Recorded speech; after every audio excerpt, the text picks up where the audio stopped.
Assalamualaikum warahmatullahi wabarakatuh.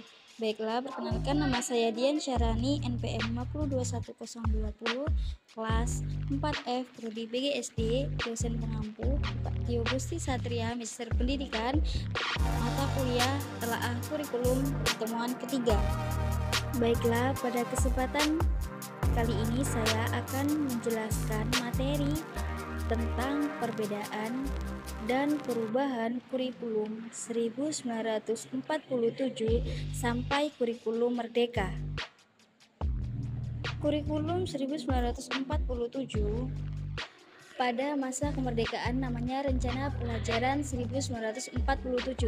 Ketika itu penyebutannya lebih populer menggunakan Learning Plan atau rencana pelajaran ketimbang istilah kurikulum dalam bahasa Inggris.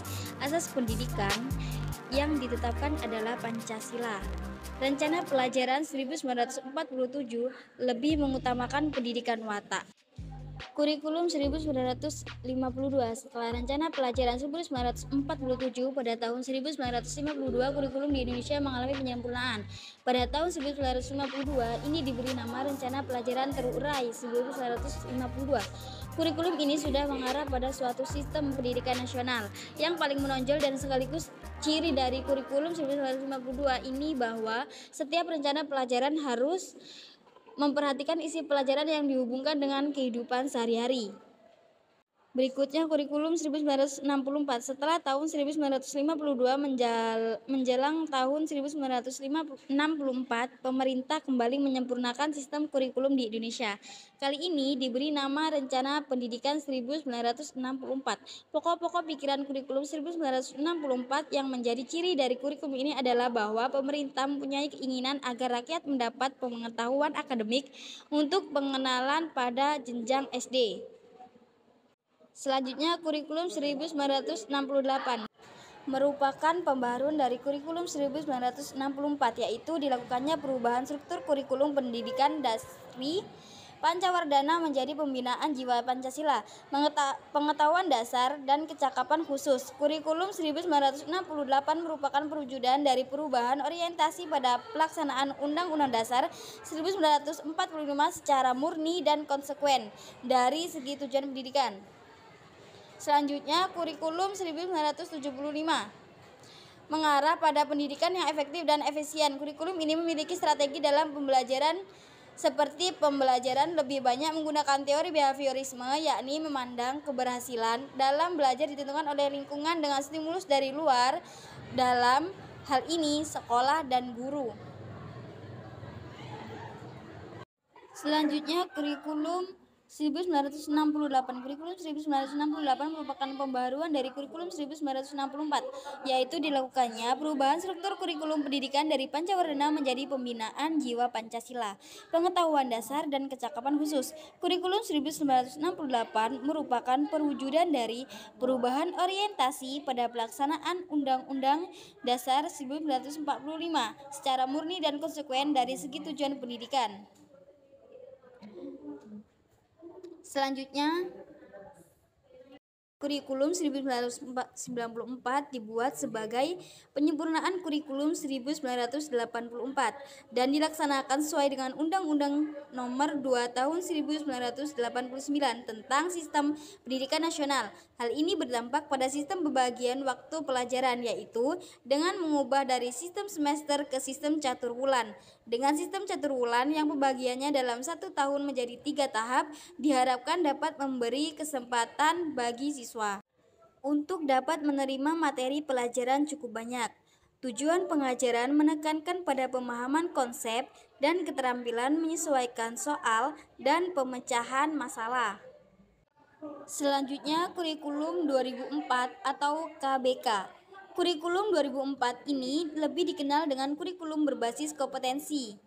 Pendidikan berbasis kompetensi menitik beratkan pada pengembangan kemampuan untuk melakukan kompetensi tugas-tugas tertentu sesuai dengan standar profesi yang telah ditetapkan.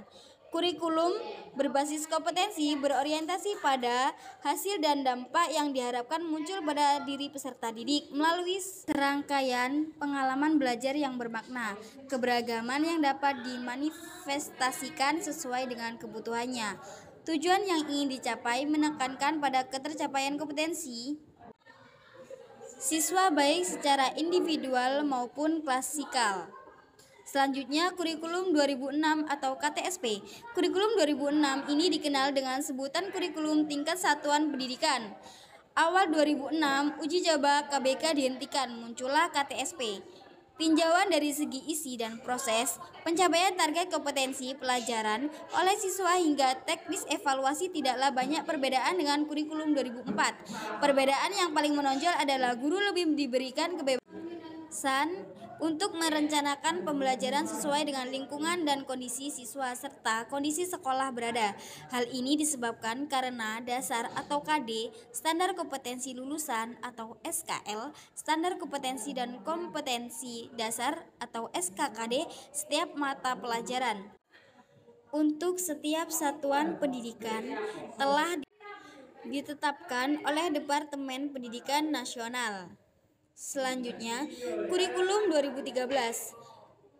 K13 atau Kurtilas adalah kurikulum yang berlaku dalam sistem pendidikan Indonesia.